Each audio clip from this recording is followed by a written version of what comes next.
"You're not being supportive of our family," she said. It was just a doctor's appointment. But apparently, needing one weekend for myself meant I no longer deserved to be their mother. I was sitting on the edge of my bed when the call came through. The sun was still bright on a Friday. I had just finished folding a small basket of towels. They were still warm and smelled a little like lavender. My daughter Jenna's name lit up the screen. I did not answer right away. She only called when she needed something. "Hey, Mom," she said, without saying hello first. "Can you watch the baby this weekend? We have that work event. Emma is staying with Nate's parents. We will be back late Sunday." I told her no, as gently as I could. I explained that I had a doctor's appointment on Saturday morning. It was just a checkup for my knee, nothing serious. But the timing was difficult, and the truth was, I was tired. My knee still hurt in the mornings. 2 days alone with a 10-month-old baby was more than I could handle right now. There was silence on the other end of the phone. Then, her voice became sharp and cold. "Wow, okay, I guess you're just not being very supportive of our family." I felt her words like a slap. I wanted to speak. I wanted to remind her of the thousands of dollars I had given her for the down payment on her house, the hours I had spent rocking her babies while she rested, the nights I stayed over when her son was sick. But I did not say a word.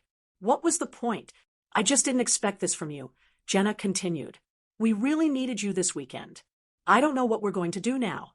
"You're their parents," I said quietly. "You will figure it out." She hung up without another word. An hour later, I received a text message. "Please don't come by the house anymore. It's time for some boundaries. We've changed the locks." I read it twice. Then again. I thought my eyes were playing a trick on me. I pressed my lips together, so hard they started to tremble. My heart was pounding in my ears. Not even a phone call, just a message after everything. After all the years. The locks changed, like I was a threat, like I was a stranger. I drove to their house anyway. Maybe it was instinct, or maybe it was just disbelief. The streets looked the same as always. Quiet and calm. Bicycles were on the lawns. Flags were hanging still in the summer heat. But something had changed. Something big. I parked across the street from the brick house that I had helped them buy. For a moment, I just stared at the door. It was the same door I had painted with Jenna the day they moved in. She was pregnant with her daughter, Emma, then. Her belly was round. Her eyes were tired, but full of excitement. We had picked out a deep green color. She joked that it looked too grown up. That same door did not open when I rang the bell. I waited. No answer. I rang again. The baby stroller was folded neatly on the porch. One of Emma's tiny shoes was lying under the swing. Then I heard it. Footsteps inside. Quick, whispered voices. Someone looked out from behind the curtain upstairs. I rang a third time, more out of habit than hope. Nothing. I tried the key. The key I had used for 5 years. Ever since they gave me a copy, just in case. It did not turn. It caught and stopped, unmoving. She really had changed the locks. I walked back to my car slowly. I felt like I was balancing something fragile. It was hard to tell if I was shaking from anger or from sadness. Maybe both. I sat in the driver's seat and stared at the steering wheel. Then I started laughing. Quiet, breathless, strange laughter. It came out in stops and gasps, like I had lost my mind. Because that is what it felt like. It felt like I had woken up in some other version of my life.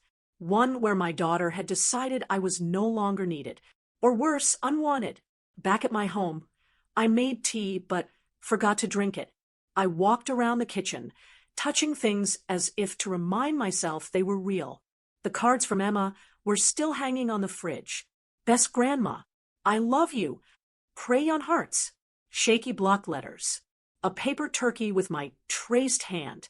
I sat down and stared at the messages. The lock. The words. "You're not being supportive of our family." I had been supportive, hadn't I? The money for their mortgage. The money from my savings to pay for an emergency surgery. For Emma, when their insurance was not enough. Countless meals. Babysitting at a moment's notice. every birthday cake, every Halloween costume sewn by my own hands. I did not keep receipts, but the proof was everywhere, in their walls, their cupboards, their children. I picked up my phone. I typed a message. Then I deleted it. I typed another. I deleted it, too. What could I possibly say? Nothing would sound right. Nothing would make them open the door. I stood by the window as the street lights turned on one by one. I had not even changed out of the clothes I wore to run errands that morning. I did not move until the clock hit midnight, and even then I did not sleep. The next morning, I moved through the house like a guest in someone else's life. The silence felt heavier than usual. I did not turn on the radio like I always did. I did not open the curtains. I did not want the light. Instead, I sat at the kitchen table with a piece of dry toast and a cup of tea that went cold before I could drink it. The fridge hummed. The clock ticked, but everything else had gone still. I stared at the empty chair across from me, the one where Emma used to sit with her juice box, her legs swinging. She would tell me about school. The one where Jenna would fall into after a long day, sighing like the world owed her something for surviving it. How had I ended up here? How had I raised a daughter who could shut a door on her mother so easily? At noon, I opened the small tin where I kept all the little things they had given me. A pressed flower from Emma, a photo of Jenna in her 20s, smiling big, a thank you card from Nate after their son was born. It was written quickly, but it said, "We don't know what we'd do without you." I sat with that line for a long time. Apparently, they figured it out.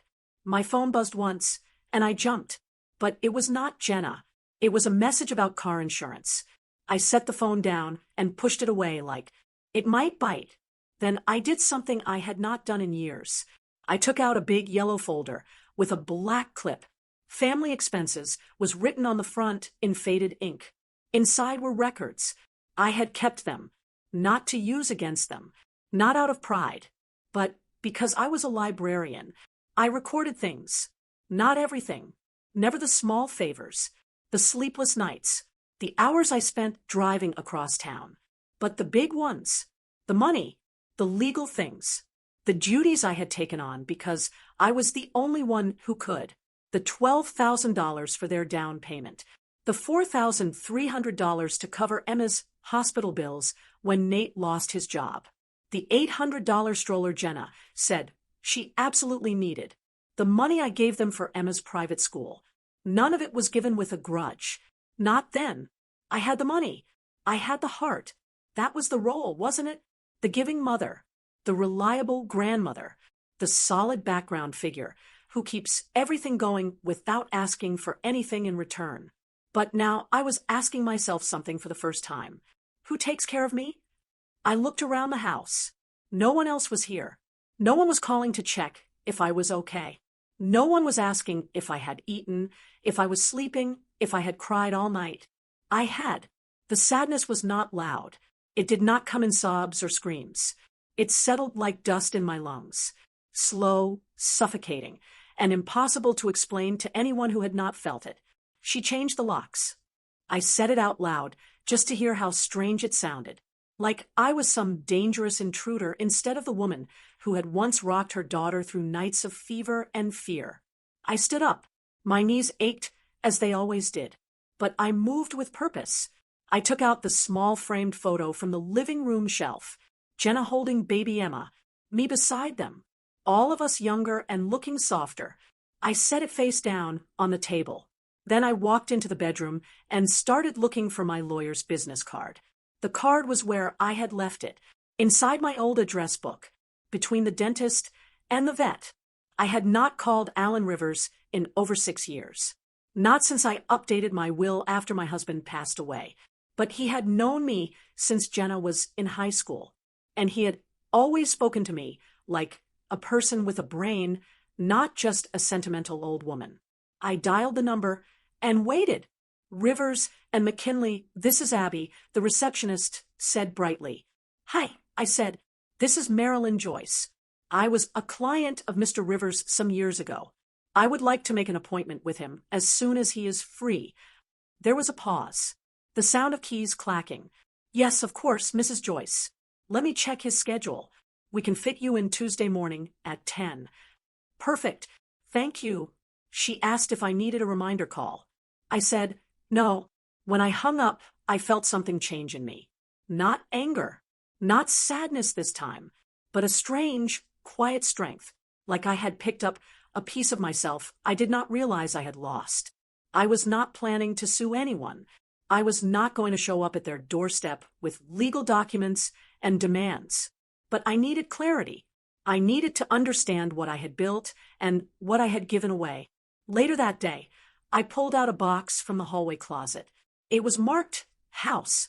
Inside were deeds, receipts, insurance forms. I had not looked at them in years. I went through them until I found it. The loan agreement, the one I had signed to help Jenna and Nate get their second mortgage. The second mortgage was so they could expand the kitchen and add the baby's room.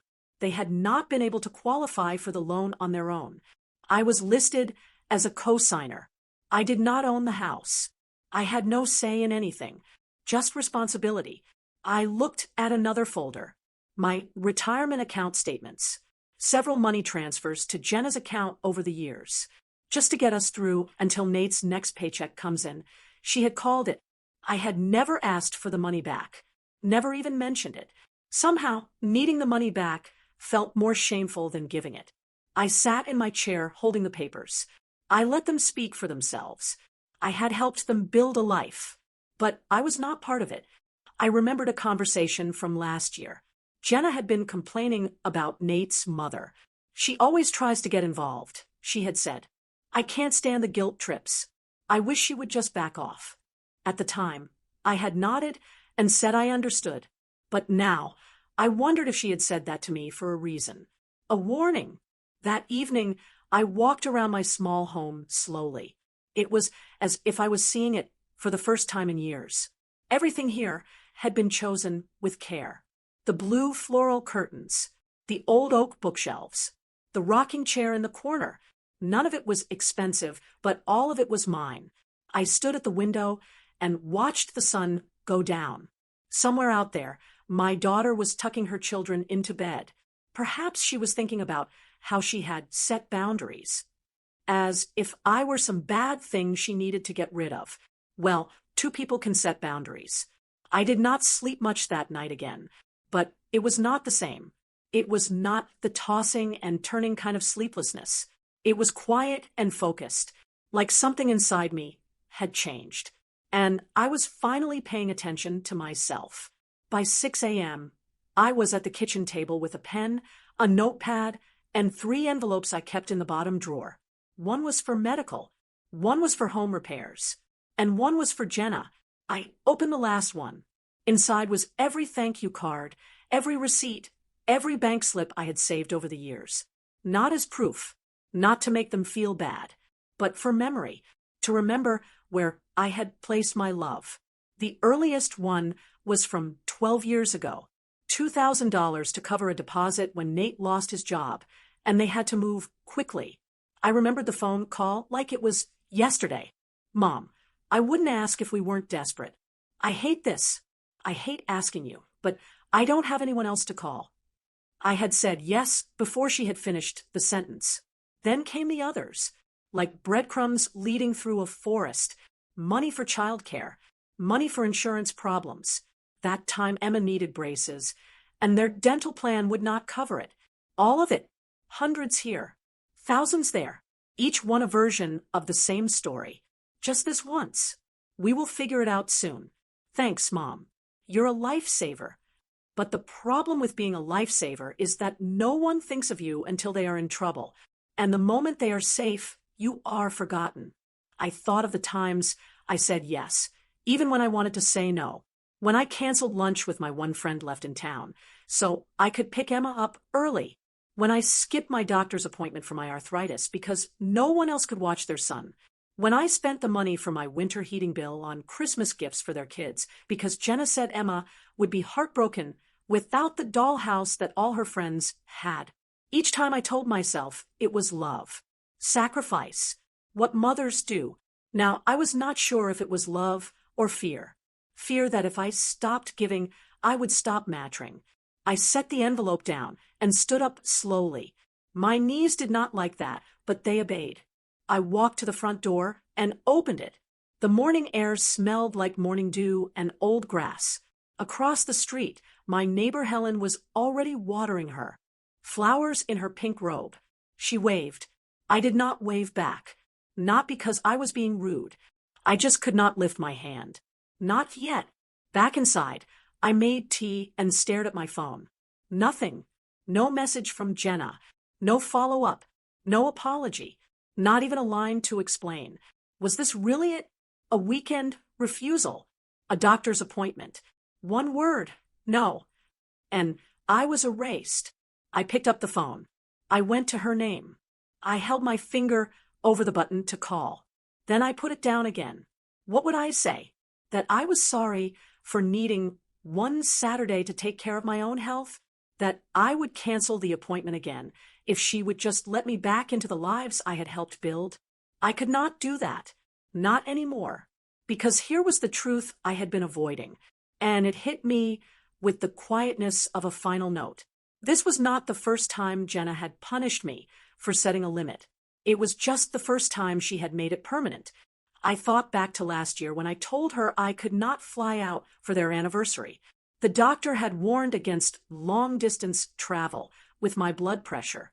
She had not spoken to me for weeks after that. She said I was choosing my sickness over her important events. Before that, for their son's christening, when I had asked if they could maybe choose a date when I was not scheduled for physical therapy, she had told me I was being difficult, that she did not need drama. Every time I stood up for myself, she responded with distance, with coldness, with silence. And I, like a fool, came crawling back with gifts, with apologies I did not owe. Until now. Now I was standing still. I let the silence settle. I did not send a text. I did not offer explanations. I took a deep breath. I walked to the filing cabinet. I pulled out the folder labeled Estate. Then I picked up the phone and called Alan Rivers again. Can we add a few more things to discuss on Tuesday? I asked. Of course, Mrs. Joyce. What's on your mind? I said, my power of attorney.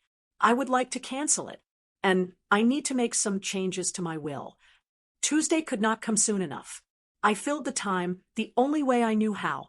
Cleaning, dusting corners that had not been seen in months, scrubbing the kitchen floor with vinegar and an old toothbrush, moving books I no longer had the eyesight to read, but could not bear to give away. It was a strange kind of preparation, like I was getting the house ready for a guest who would never come. The morning of my appointment, I woke up before the alarm. I stood in front of the mirror longer than usual. I brushed my hair. I put on my soft blue blouse with the pearl buttons. I even put on a touch of lipstick, not for anyone else. For me, to remember who I was when no one was looking. The drive to Alan's office took 30 minutes. I spent every second practicing the words in my head. But when I sat down in the brown leather chair across from him, the words came easily. I would like to cancel the power of attorney I gave to my daughter. I said, simply. Alan blinked. Then he nodded slowly. That's no problem.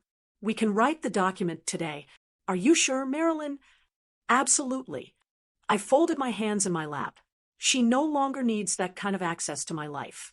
He did not ask for details. I appreciated that. Next, we looked at my will. The words were all still there. Jenna and Nate were the main people to receive my money. Emma and Tommy were to receive small money for their education. The home, the bank accounts, all of it would go to them. I would like to change that, I said. Alan tilted his head slightly. All of it? Yes. I want everything placed into a trust for my niece, Claire. She's been good to me, not because she had to, just out of kindness. He nodded again. We can set that up. It's your right. We worked in silence for a while, papers rustling, pens clicking. I signed where he pointed. With each signature, I felt a little weight slide off my chest. Before I left, he handed me a copy of the cancellation. If your daughter tries to act on your behalf with any bank, they will be required to reject it. I took the paper. I folded it neatly into my bag. Thank you, Alan. Outside, the sky was gray, but I felt light, like I had stepped into a version of my life where I was no longer waiting for someone to see my worth. I had done it myself. When I got home, I called the bank next. It took 3 different phone calls and 1 difficult check to prove I was me. But finally, I reached someone named Derek in the senior accounts department. I need to cancel all the transfers to my daughter's accounts, I said. Immediately. He hesitated. All of them, ma'am? I see there are several payments that happen every month. Yes, all. I will handle the penalties. Another pause. May I ask the reason for cancellation? I thought about a vague answer like financial changes or changes in the family. But instead, I told the truth because I've decided that my support doesn't have to come at the cost of my dignity. Derek was quiet for a moment. Understood. We will process the cancellations today. Thank you. After we ended the call, I sat very still. The silence in the room felt different now. Not lonely, not empty, but clean, like a space I had finally claimed for myself. The next morning, I went to the bank in person, not because I did not trust Derek, but because some things, important things, deserve to be done face to face. I wore my good coat, the one I used to save for church and weddings. It was too warm for it, really, but it made me feel prepared, like someone who took herself seriously, even if others had not in a long time. The bank was quiet, just the low sound of talking and the soft hum of printers. A young woman with shiny black hair greeted me with a smile that did not quite reach her eyes. I have an appointment with the branch manager. I said, your name? Marilyn Joyce. She typed something, nodded, and pointed toward the waiting area. Ms. Quinn will be with you shortly. I sat near the window. I held my purse with both hands, not because I was nervous, but because I was holding history, statements, receipts, copies of payments I had made over a decade. Proof, I suppose. Though I was not here to prove anything. I just wanted clarity. Miss Quinn appeared 10 minutes later. She was a woman in her 40s. She wore a sharp jacket and had eyes that missed nothing. She greeted me warmly but professionally. Mrs. Joyce, please come in. Her office was too cold. I did not say anything. I just followed her and sat across the desk. I understand you would like to make some changes to your accounts. Yes, I said. I want all payments to my daughter's family permanently canceled. I also want to create a separate trust. She did not blink. She just reached for a pen. Do you already have a person in mind to receive the money? My niece, Claire Linton. She lives in Portland. She visits every year. She calls just to say hello. She once drove across 2 states to bring me soup when I was sick. Ms. Quinn nodded without comment. I would like the money that was previously for my daughter's family to go into this trust. I continued. But not just the monthly payments. All the money I have been holding back in case of a family need. I no longer consider that a healthy category. I thought I saw her mouth move into a tiny smile. We spent the next hour going over details, percentages, rules for access, investment options. I asked questions. I made decisions. I signed papers. I'll need to submit identification forms for Ms. Linton, she said, and some paperwork will need her signature to activate full access. She's expecting it, I replied. I already told her there might be something small. I did not tell her how much. It was not an enormous amount of money by today's standards, but it was more than I had ever had when I was growing up, more than I had ever expected to save. I wanted it to go to someone who would use it with care, not as a right. When we finished, Miss Quinn stood up and offered her hand. Is there anything else I can help with today? Yes, I said. Can you print a list of every transaction I've made to my daughter's family in the last 10 years? She raised an eyebrow, but said nothing. She just typed on her keyboard. A few minutes later, she handed me a stack of papers. Page after page of deposits, transfers, payments. I took the bundle and slipped it into my purse without looking. Thank you. Outside, the sun had come out. I walked to my car slowly. The documents were a gentle weight against my side. Not heavy, just real. Back home, I made tea and spread the pages across my dining room table. My own name was printed over and over.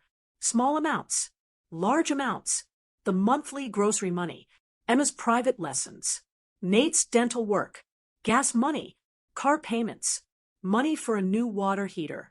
I circled each one with a red pen, not to shame myself, to remember.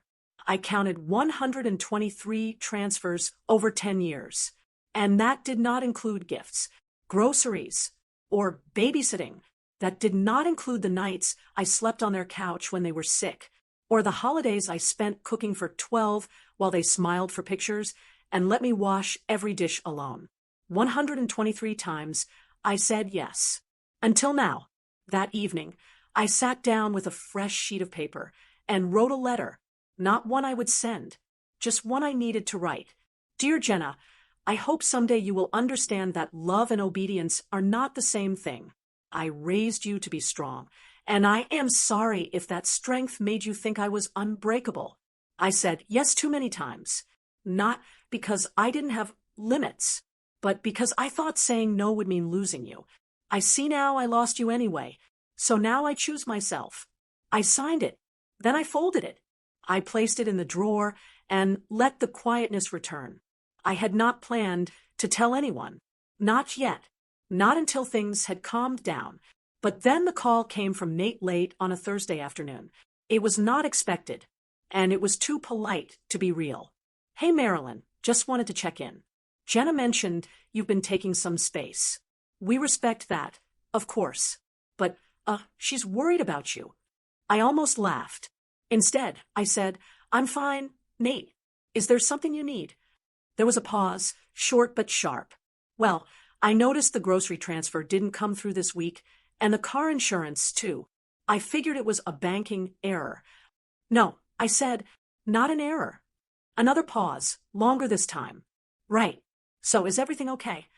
I could hear it then, the change in his voice, concern turning into annoyance, that quiet belief that he deserved this money was showing. I've decided to stop the payments, I said. All of them. There was silence, not even breathing. Then, did something happen? I wanted to ask him if he really had to ask, if he thought it was normal to change the locks on the woman who had rocked his children to sleep. But I didn't. Instead, I said, Jenna made it very clear I'm no longer part of your family. And I'm simply respecting that. I think maybe you're taking things a little personally. He said. That did make me laugh quietly. Sad but real. Goodbye, Nate. I hung up. 10 minutes later, my phone buzzed again. This time, a text from Jenna. Mom, I don't know what you think you're doing, but you're creating a lot of stress in our household. This is not how families behave. I stared at the screen. Then I turned the phone over, face down on the table. That evening, I went back to Alan Rivers' office to finish the will. He greeted me at the door. He did not ask if I had changed my mind. He did not offer another moment for me to think. He just said, everything's in order, and led me to his office. We looked at the signatures, one by one, my initials here, my full name there, the final signature at the bottom. By the time I handed the pen back, my hand ached, but my shoulders felt lighter than they had in years. You're officially done, Alan said. He placed the final page into its folder. No further action is needed. I appreciate you, I said, truly. He smiled, small and real. You've done a brave thing, Marilyn. It did not feel brave. It just felt like it was long overdue. Outside, the wind had picked up. Early summer clouds were gathering. The streets smelled like pavement and leaves. I did not go straight home. Instead, I drove to the station and bought a ticket. One way, not a weekend trip. Destination, the Oregon coast. Claire had offered more than once. Come stay. Come breathe.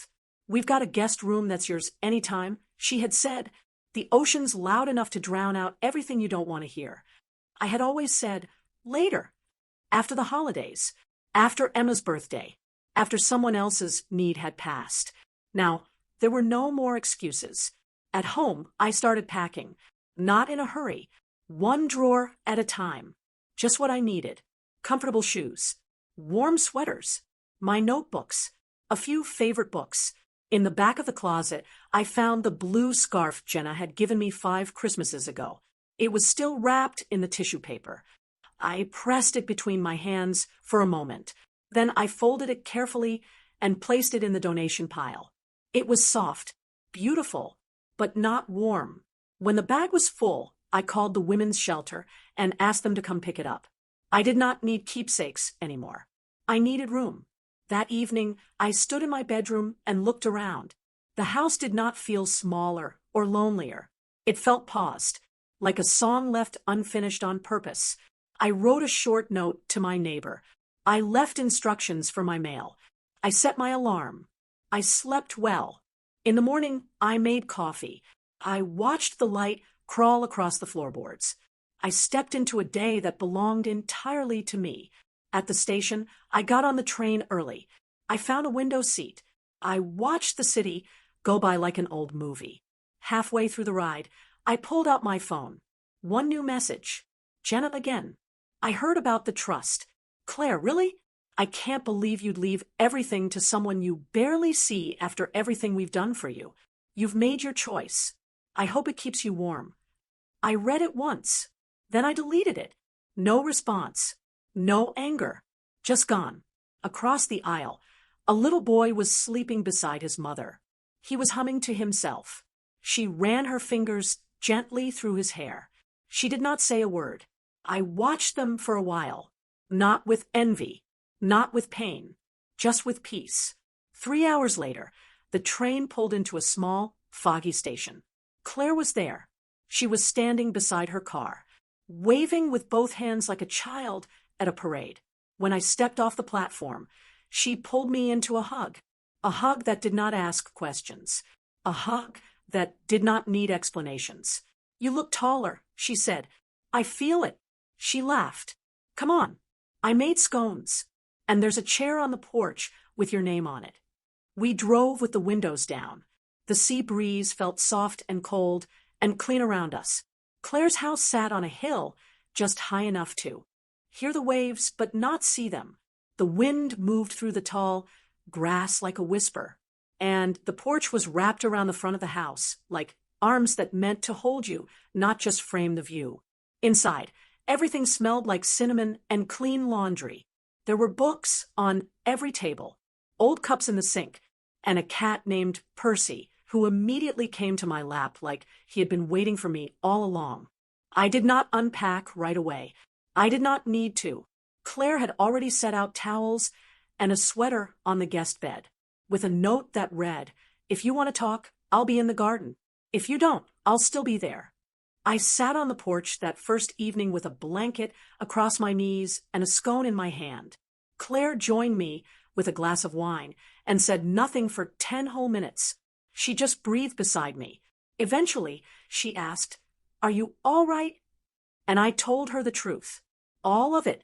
I told her about the locks, the text, the way Jenna's voice had changed when I said no.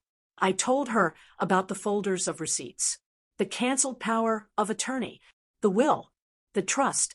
I told her I didn't cry much anymore, not because it didn't hurt, but because I finally understood the difference between sadness and guilt. She listened, not with pity, but with presence. When I finished, she said, "I think you did something women in this family were never taught to do. You chose yourself." I nodded. It only took me 74 years. She smiled, still faster than most. We sat in the dusk until the stars came out. Then we went inside and made tea. I slept that night with the window open, the sound of the ocean moving in and out like breath. The next morning, we walked down to the shoreline. My knees hurt on the rocky path, but I kept going. I leaned on Claire's arm when I needed to, not apologizing. At the edge of the water, I stood with my shoes off and let the cold salt sting my ankles. "This," I said, "feels honest. Claire just nodded. That's why I never left. That afternoon, we baked a peach pie. We played a card game on the porch. We argued gently about whether cats understand English. Percy did not say anything. Around sunset, my phone buzzed. Another message. This one different. Mom, I don't know how to fix this. I want to, but everything feels broken. Emma won't stop asking about you. She cries at bedtime. Nate doesn't understand why I'm not angrier, but I don't know. I think I miss you. I stared at the screen. Claire noticed. She says she misses me. Do you believe her? I asked. I believe she misses what I gave her. Is that the same thing? I did not answer. Not yet. Instead, I stepped back out to the porch and looked at the sky. It was streaked with pink and orange.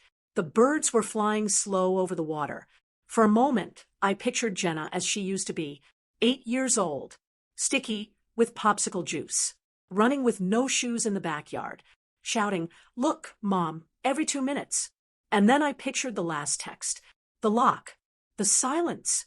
I could not put the two pictures together. Maybe I was not meant to. That night, I listened to the ocean instead of answering. I set my phone on the windowsill and whispered, "Not yet." The wind moved through the open room, like it had heard me. A week passed. Then 2. I stayed in Claire's guest room longer than I had planned. She never said I had stayed too long. She just added an extra blanket to the bed and more tea bags to the drawer. We developed a rhythm. Slow mornings, long walks, small meals. She worked in the afternoons from her computer in the sunroom. I read books I had forgotten I loved. In the evenings, we sat on the porch and let the world get quiet. I did not check my phone every hour. I did not worry about what might be waiting. And when I did look, I saw only one message from Emma. "Hi, Grandma. Mommy says you're on a trip. I hope you're having fun. I made a picture for you, but I don't know where to send it. It's you and me and the big cookies you made last summer. Can you write back soon? I miss you so much." I read it slowly 3 times. Then I wrote back, "Hi, sweetheart. I miss you, too. I'm near the ocean. It's loud and beautiful. And there's a cat here that reminds me of our old stories. You can always send pictures to me. I'll keep them forever. You are in my heart every day." She replied within minutes. Just one word. "Yay." I did not hear from Jenna. Not a word. But something strange began to settle in me. Not sadness. Not a wish to go back. Just understanding. Jenna had made her choices. I had made mine. Maybe someday our paths would meet again. Maybe not. But I no longer felt small while waiting. Claire came home one afternoon with a small box. "What's this?" I asked.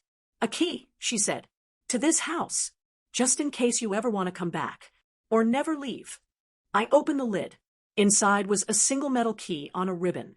I did not cry, but I held it like something important and holy. That evening, I packed a small bag. Not to leave forever, just to prepare. I wanted to go home, just for a while, to walk through my garden, to open my windows, to sit in my own chair and feel the quiet I had earned. Claire drove me to the train station. She did not ask when I would be back. At home, the house was just as I had left it. Clean, still, waiting, but not needing me. I watered the rosemary. I sat on the porch. I made my tea. A day later, a knock came. Not Jenna. Emma, standing on the step. She was holding a folded drawing in her hands. Her backpack was on her shoulder. She looked up at me with those same wide eyes I had once seen blinking through a crib rail. "Mommy dropped me off," she said. "She said I could stay the weekend if it's okay." I opened the door without a word. Inside, she kicked off her shoes. She ran to the fridge. She laughed when she saw the postcard still hanging. "You kept it," she said. Of course I did. That night, she curled up beside me on the couch. Her stuffed animal was in her hand. The old blanket was around her legs. We did not talk about the locks, or the silence, or the weekend that broke the pattern. We read her favorite story, the one with the fox and the moonlight.